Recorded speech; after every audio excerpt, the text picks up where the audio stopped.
안녕하세요. 오늘은 평생 약속을 해오신 약속의 달인 뻥카 자승원장을 소환해 보도록 하겠습니다. 자, 그동안 자승원장이 약속을 굉장히 많이 남발했다 이렇게 이야기가 나오는데 주로 왜 이렇게 약속을 많이 하는 걸까요? 뭐 본인이 정상적으로 떳떳한 사람이면 아무 문제가 없는 사람이라면 그렇게 약속을 남발하진 않겠죠. 자기가 문제가 있고 뭐 부도덕하고 또 부정한 구석이 있으니까 그분이 본인이 총무원장에 당선되기에 문제가 될 것 같다라고 하니까 그런 약속을 자꾸 남발을 하는 거죠. 그래서 자승 원장이 처음 총무원장 된 게 2009년 10월입니다. 10월. 9월 30일인가 10월 초에 총무원장 선거가 처음에 당선되는데 그때 자승 원장이 그때 또 약속을 했어요. 그건 뭐 이미 문건이 나왔고 그 문건에 그 서명에 자승이라는 필체가 자승 전 원장의 필체가 맞다는 그 법원 판결도 나왔었고 그게 보면 2009년 9월 8일 날 장주 스님하고 한 장주 스님하고 한 약속인데요. 약속입니다. 이미 법원 판결까지 나왔던 내용이죠. 예. 네. 그 내용은 그겁니다. 종단 운영에서 인사 문제는 장주 스님하고 상의를 하겠다는 내용이고요. 당시 장주 스님은 어떤 역할을 했죠? 종회 부의장이었었죠. 종회 부의장. 네, 종회 부의장. 네. 혹시 같이 이렇게 또 이렇게 포카도 치시고 그랬나요? 그럼 나중에 장주 스님도 작품을 갖고 했죠. 있죠. 그 다음에 두 번째는 부원장 제도를 신설한다. 총무원 내의 부원장, 예, 총무부원장. 원장 밑에 부원장. 이 부원장은 바로 장주 스님을 겨냥한 거죠. 본인이 하겠다. 아니 그게 아니고 입 다물고 있으면은 부원장 주겠다는 거를 문서로 약속드립니다. 부원장 제도를 신설한다. 네. 세 번째는 그 선본사, 조계사, 보문사 이 다 직영사찰이죠. 네. 이 직영사찰 주지 문제는 협의하에 한다. 누가 보내다겠어요? 이게 저 장주 스님하고 하는 약속 아닙니까? 그러니까 이거는 둘이서. 네. 그러니까 이 약속드림이나 문건은 결국 나 총무원장 시켜주면은 당신하고 장주 스님하고 나하고 둘이서 조개 좀 말아먹겠다는 그런 약속드립니다죠. 근데 이 약속드립니다 해놓고 약속을 안 지켰잖아요. 문서까지 하고 사인까지 해놓고 여기에 이거를 입회인이 입회를 한 스님이 한 분 있죠. 그 스님 사인도 이 안에 들어가 있습니다.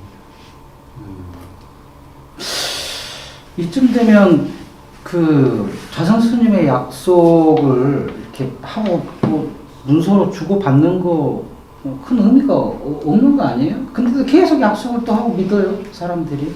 아니요, 이거는 그냥 서로 말로다가 내가 원장 되면은 내 스님 부원장 드리겠습니다. 그리고 뭐 이렇게 말로 한 게 아니고 문서로 남긴 거잖아요.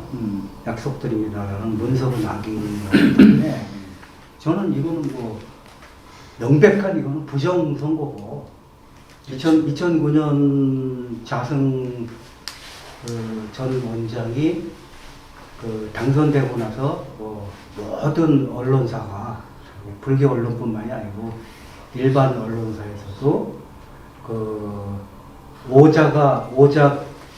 5대 계파가 다 합의해서 거의 추대하다시피 해서 총무원장이겠다.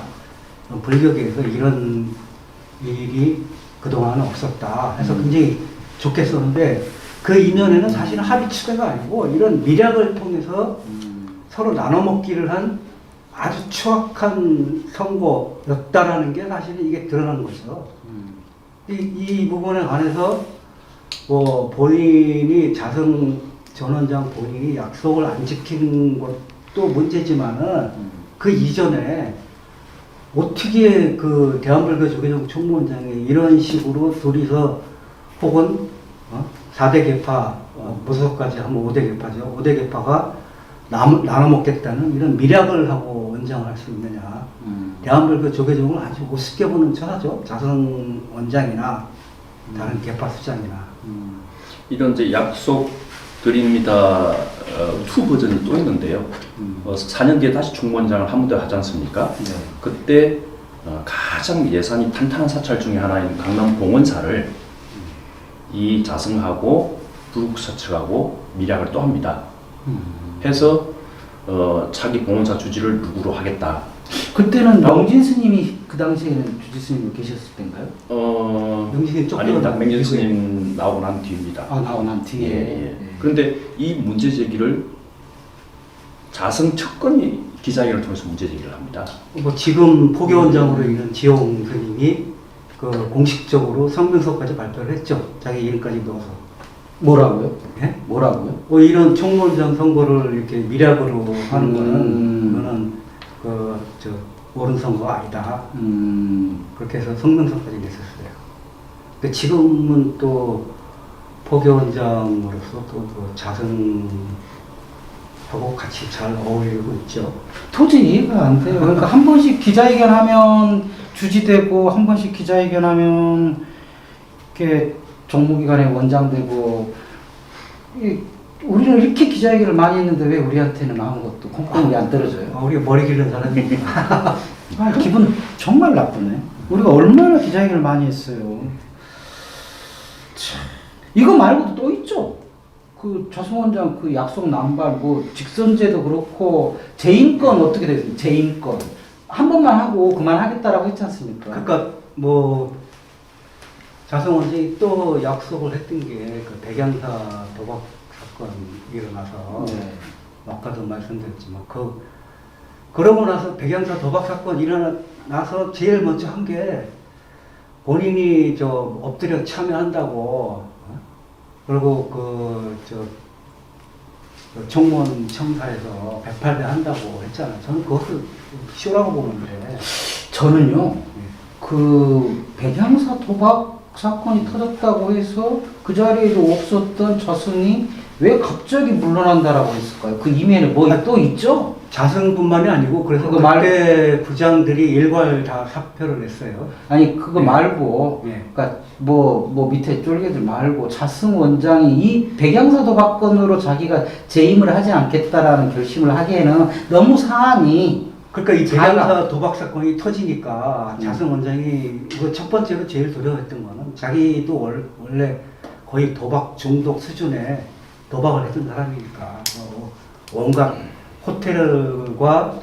호텔을 전전하고 음식점, 한정식집을 전전하고 또 자기 그 사무실이 있는 은정 불교문화진흥원 은정 빌딩이죠. 그 5층에서 상습적으로 도박을 했으니까 그 부분이 터져 나오게 되면은 더 망신이 되니까 아마 그것 때문에 저는 더 겁내지 않았을까. 그게 첫 번째 이유인 거예요. 그러니까 그 표면적으로는 보도상 거기에는 지금 양사건에는 자선생님이 직접 없지만 예. 그동안 해왔던 이런 것들 자기가 이런 게 이제 들춰지니까 그렇죠. 미리 예. 내가 그렇다 하더라도 뒤에가 뭔가 더 있을 것 같은데 아무튼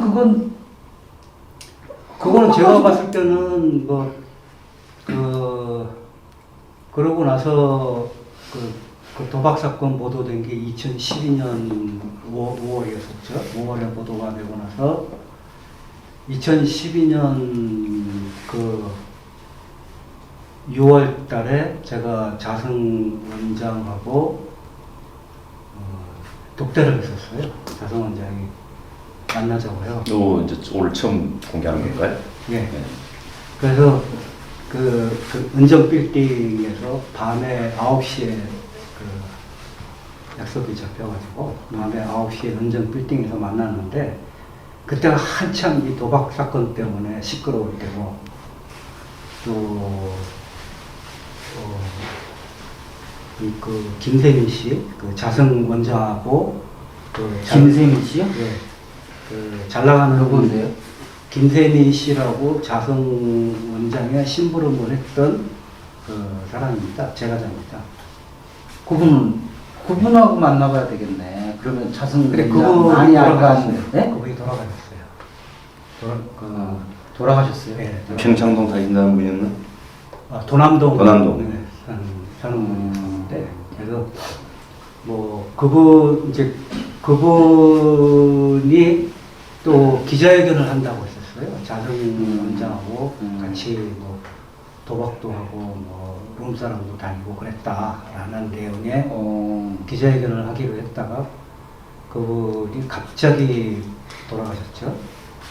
그런 기자회견을 상황이었어요. 앞두고. 네, 그런 상황에서 자성 원장이 한번 보자고 해서 말씀하셨는데 그때 자성 원장이 저한테 한 얘기가 자기가 종으로서 그렇게 잘 살아오지 못했다. 그러면서 자기가 이제 임기가 1년이 남았는데 임기가 그때 2012년이니까 2013년 그 11월까지 임기가 1년이 남았는데 앞으로 1년 동안 내가 열심히 해서 불교 발전을 위해서 노력을 할 테니까 1년 동안만 자기를 좀 지켜봐달라. 형하고 또 약속했어요? 약속했네, 약속을. 그러면 이제 그거는 이제 승려다운 승려 생활을 못했다 이 말 아닙니까? 예, 그렇죠. 예. 거기 뭐 그럴 수 그러니까 있어요. 그 얘기를 들었을 때 저는 뭐 감을 잡았죠. 이 백양사 도박 사건은 사실은 원장 입장에서는 징계만 하면 돼요. 그렇죠. 그러니까. 도박을 한건 사실이니까. 징계할 수 없는 구조일 거 아니에요. 그 그렇죠. 관계가. 아니 근데 또 총무원장이- 근데 이건 있습니다. 지금은 그냥 완화해서 말씀하시는데 더 이상 현재 조계종 총무원 집행부는 조계종을 이끌어갈 도덕적 자질이 없다라는 내부 어떤 비난이 있었습니다. 그러니까 전부 총사표 내고 총사퇴. 그러니까 사표를 자승 원장이 수리하는 입장이 아니라 같이 물러나야만 한다는 압박이 심했던 때예요. 그래서 당시 그걸 갖다 모면하기 위해서 승가 공동체 쇄신위원회라는 걸 만들어가지고 그치. 종단 쇄신 방안을 갖다가 만드는데 이걸 기한을 갖다가 1년 동안 활동하게 합니다. 그럼 1년 동안 자기는 안 물러나도 되는 거예요. 굉장히 지혜롭게 공력을 빠져나가는 거죠. 정상적인 그 상황이었으면 승려대 열어가지고 쫓겨내는 그런 수준이었어요. 그 뒤로 그래서 본인이 자성 원장은 자기가 처음에는 뭐 재임에 연연하지 않겠다. 그 다음에는 자기 재임 생각이 없다. 뭐 이런 식으로 해서 자기가 재임을 안 하겠다고 수차례 그 공개적인 기자회견을 통해서 약속을 하죠. 그렇죠. 약속을 해놓고 그 봉암사 정명수님 거기 그 예, 대중에서도 봉암사의 선원 수자회하고 이 중심들 모인 자리에 가서도 자기 재임 안 하겠다고 약속을 했죠. 연주함까지 포기하겠다고. 네, 하는 연장도 거죠. 포기하겠다. 이렇게 해놓고 결국 나중에 재임을 하잖아요. 그 재임하는데 결정적으로 그 서포트를 해준 사람이 바로 도법이니까. 그래서 당시에 그림이 좀 잡히냐 이제. 예. 그래서 그 자성 원장이 재임을 안 하면은 도법 스님이 그 자성 원장 그 일기 때 벌여놓은 일을 다 그만둬야 돼요. 제 생각인데, 제 추측인데. 일기 때 벌여놓은 모든 일들을 다 그만둬야 되니까, 그렇게 되면은, 그건 결국 돈 문제죠, 재임에 관심이 없고 연연하지 않겠다. 두 번째는 연주함을 포기하겠다라고 했음에도 불구하고 결국 1년 뒤에 출마를 하게 되고 당선이 된 직후에 이 내용 자체가 세계적인 웃음거리가 돼요. 이코노미스트지에서 제가 본 것 같아요. 몽키 비즈니스라고 하면서 자승이가 이 도박 사건 틀어난 직후에 청사 1층에 납작 엎드려서 108배 참회를 하는 모습의 사진을 크게 박아서 전 세계적으로 웃음거리죠 사실은. 있죠. 예, 참이 예, 이게 이제 그 당시에 서울발 기사입니다. 예, 서울발 기사에 서울발 기사로. 예. 그러니까 전 세계에서 일간지가 아닌 주간지, 월간지 중에서 일간지 딱 포함해서도 이코노미스트는 가장 권위 있는 언론 중에 하나입니다. 네. 최고 탑 클래스에 있습니다. 알겠습니다. 그 제목이 정확하게 뭐라고 나오냐면은 한국 불교 협작 이렇게 나옵니다. 예. 협자. 예, 목 비즈니스. 앞에 그 붙어 있는 타이틀이 한국 불교. 그러니까 이 자성 때문에 한국 불교 전 세계에 협잡하는 종교 집단으로 전락한 거죠. 그런데 그런 부분들에 대해서 본인은 아직까지 책임 안 지고 있지 않습니까? 책임을 지실 분이었으면 진작에 재선 안 나왔겠죠.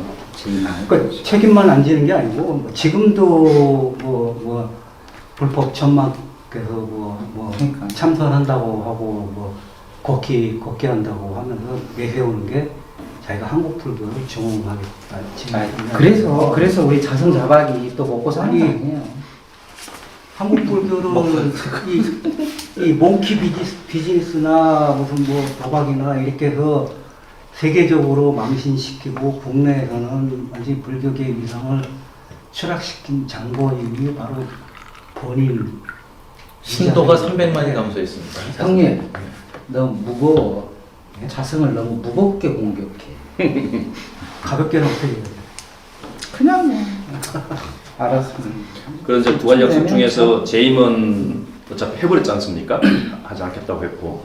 근데 이제 이 연주한 문제는 사실 수사 스님한테까지 가서 엎드려 삼대를 올리면서 이제 이 약속한 사안인데 이것도 뭐 한참 뜸을 들이다가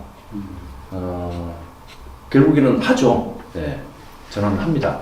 전화를 하는데 이것도 뭐 전화를 하면서 이 기존의 직영사찰하고는 다른 방식이죠. 이 본사가 있는 이런 그 직영사찰 같은 경우는 본사 주지가 주지를 추천하도록 하는 거죠. 네. 그러니까 이 반쪽짜리 이 연점을 이제 공적으로 돌리는 건데 이것마저도 최근에 와서 지난 종회에서 다시 원점으로 되돌리는 거죠. 그래서 그 두 가지 약속은 마찬가지 앞에 약속드리겠습니다와 마찬가지로 이 두 가지 약속도 전혀 안 지킨 겁니다. 그 사실 우리가 약속을 개인 간의 약속은 뭐 친분에 따라서 못 지킬 수도 있습니다. 그렇지만 어떤 대중을 향한 자기가 공적인 약속을 하거나 또 문서화됐다라고 하면 그것이 또 대한민국 조계종이라고 하는 불교의 가장 정책의 핵심을 좌지우지할 수 있는 이러한 문건들을 이렇게 서로 협잡스럽게 오고 가고 하는 이런 문건이라고 보여지는데 사실 우리 사회는 다 약속으로 돌아가는 겁니다. 여러분 당장 나가면 형님 빨간불에는 안 건너가야 한다는 건 약속이에요. 대통령은 5년만 하기로 한 약속입니다. 국민들 간의 협의. 그게 국민투표를 통해서 헌법이 바뀌어가지고 그렇게 되는 거 아니겠어요? 약속이 무너지면 사회가 무너지는 것 똑같죠. 더군다나 조계종의 수장이라고 조계종의 정책의 최고 의사 결정에 있어서 집행 책임자가 그렇게 말을 함부로 하고 뭐 피노키오도 아니고 보면 정말 이거 동네에도 이렇게는 안 하겠어요. 이렇게 해가지고 약속드립니다 하고 뭐 이 사찰은 어떻게 하고 뭘 이 정도로 우리 조계종단이 이랬습니까? 그러니까 이거는 이자승 전 원장은 조계종을 자기 거라고 생각하는 거죠. 개인 거니까. 그러니까 그런 식으로 약속을 했다가도 헌신적으로 그리고 지금 아까 얘기한 뭐 약속드립니다 이런 문건은 사실은 조계종 총무원장의 후보로 나오면서 공식적으로 내가 조계종단을 이렇게 바꾸겠다는 그런 공약도 아니고 개인적으로 단둘이 뭐 이페일이 한 스님이 있었으니까 셋이 만나서 개인적으로 써준 미락서 아닙니까? 이거는 부정 선거의 아주 증거물이죠. 종법상 조계종의 선거법에서는 재산상의 이익이나 공사의 직을 제공하거나 제공하기로 한 약속한 행위를 한 후보자는 3년 이상 10년 이하의 공권정지에 처한다. 그러니까 아니, 정법 형법에 돼 있어요. 자승이가 이렇게 그 선거법에 개입한 게 이건 뭐 오늘 뭐 시간 많이 갔으니까 다음에 여기서만 한 게 아니에요. 또 저 뭐야 그 설정 스님 선거 때나 저 지금 저 원행 스님 선거 때도 선거에 개입을 해요. 이 저 자승 총무원장이. 이 사람은 상습적인 선거 사범이에요. 근데 왜 조계종 후보부에서는 징계를 안 하는 얘기예요? 그 이야기를 듣다 보니까 이제 저도 좀 난감해지고 참담한데 언제까지 우리가 자승에 대해서 이렇게 비판의 대상 맞습니까, 자승? 아니 이건 비판이 아니고요. 우리가 그러니까 비판을 해도 그 수준이라는 게 있지 않습니까? 비판이라는 비판을 해야 거는- 되는 게 맞아요, 지금 우리가? 정책에 대한 옳고 그름을 이야기할 때 우리가 비판이라고 했을 때 이거는 범죄 행위에 대해서 이야기하는 거기 때문에 저는 비판이라는 말이 안 맞는다고 봐요. 이건 고발하는 거지. 촉구하는 거지. 빨리 그 좀 자승 원장의 자승 원장 상대로 뭔 이야기를 해야 될지 모르겠어요. 왜냐하면 난감해 진짜. 이걸 계속 해야 되는 거예요. 형사소송법 234조 1항 모든 국민은 범죄 혐의가 있다고 사료될 때는 고발할 수 있다. 그러니까 우리가 지금 고발하고 있는 언론의 형식으로 보도의 형식으로 방송의 형식으로 고발하는 거죠. 그런데 형사소송법 234조 2항은 모든 공무원은 범죄 혐의가 있다고 사료될 때는 고발해야 된다는 고발의 의무가 있어요.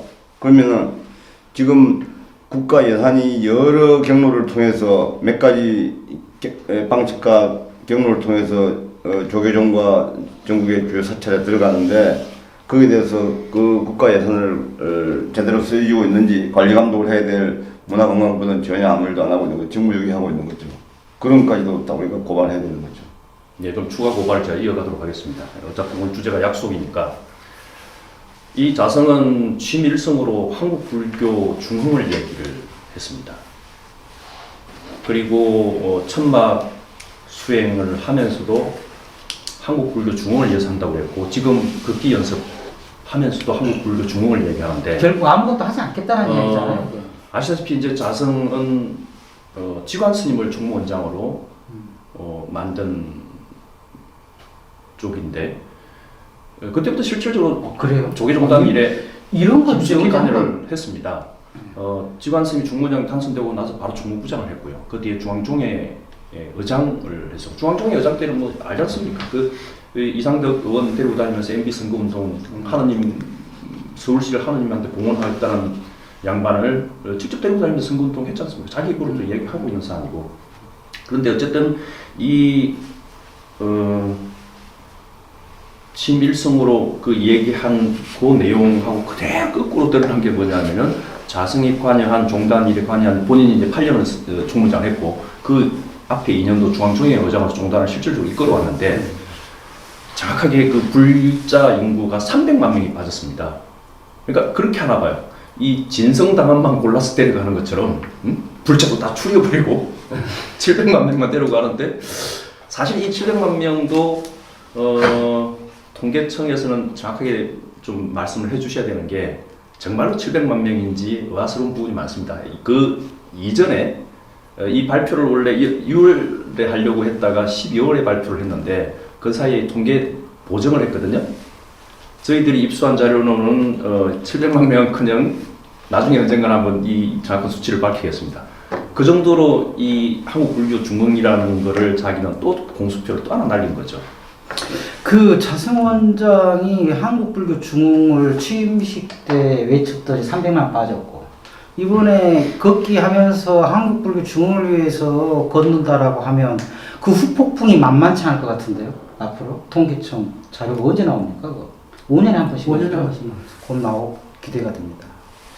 그리고 취임 때 그 공약으로 또 하나 약속한 게 직선제 개헌이었습니다. 우리가 약속에서 중요한 부분을 빠뜨렸는데 직선제계. 직선제로 하겠다. 그리고 실제 이제 도법 스님이 주축이 된 그 사부대중 뭐 결사 뭐 대중공사 백인 대중공사 있었죠. 예, 거기에서 압도적으로 아마 그렇죠. 제가 정확한 수치가 헷갈리는 81.5%가 직선제에 찬성을 했습니다. 맞습니다. 예. 그 정도 됩니다. 그럼에도 불구하고 이 직선제에 대해서 어물쩍 넘어가서 지금 아예 지금 그 논의 자체를 안 하고 있는 겁니다. 그러니까 저는 그 부분을 언제 한번 저희들이 한 꼭지를 다뤄야 되는데 직선제가 왜 불교계에서 등장이 되었고 왜 그 기득권을 가진 스님들은 직선제를 반대했을 텐데 결국은 도복 스님이 그걸 여기 사부대중 백인공사를 통해서 거기서 결정대로 하겠다라고 저희들은 그 메시지를 받았거든요. 그래서 다 참여를 했다가 결국은 안 됐지 않습니까? 이 부분은 오늘 다 못하겠어요. 다음에 한번 다루시죠. 짧게 이 부분에 대해서 제가 그 보는 견해는 그렇습니다. 이 13,000명의 스님들 가운데 지금 조계 종단에서 총무장 선거권을 갖고 있는 분들은 321명입니다. 그렇죠. 자성 원장 입장에서는 오히려 이걸 더 축소하고 싶어 하겠죠. 그렇게 해야 본인의 권력을 계속 유지할 수가 있으니까. 실질적으로 지금 321명 가운데에서도 거의 보수적으로 잡아도 3분의 2 이상은 이미 자성이가 다 확보해 놓은 사람들이죠. 아마 중앙동의 그래서 의원 본인의 그 권력을 계속 유지하기 위해서 직선제를 안 할 뿐만 아니고 앞으로 이 부분을 더 축소해서 겉으로 생생은 좋죠. 그 가톨릭의 콘클라베처럼 전원 합의제를 해서 뽑아버리자, 선거하지 말자라고 할 수도 있겠죠. 직선제를 하게 되면은 자성이 풀어야 될 돈이 액수가 늘어나기 때문에 안 하는 거 아닐까요? 액수도 늘어나겠고 실제 13,000명을 통제하기는 쉽지 않을 거고, 네, 그 두 가지 이유라고 봅니다. 나눠줄 수 있는 이권이 한계가 있어요.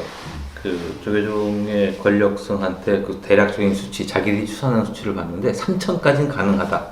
그러니까 본말사와 종단 각종 기구의 이름, 거기에 이름 올리는 것까지 해가지고 5만 걸 다 나눠줘도 지들이 나눌 수 있는 최대치가 3천이에요. 3,000명에서 예, 그 3,000명이 넘어가는 순간 통제가 안 돼. 그럼 거기서부터 소외된 자들은 불만을 가질 거 아닙니까? 예. 그런 문제를 얘기를. 뭔가 좀 당근이 있다 이거죠. 예. 자 마무리할까요? 선생님이 저기 그 약속이라는 것은 아무리 보잘것없는 약속이라 하더라도 상대방이 감탄할 정도로 그 약속을 성실히 이행할 필요가 있습니다. 자승 스님 좋은 기억력을 항상 가지시기 바랍니다. 오늘은 여기까지 마치겠습니다.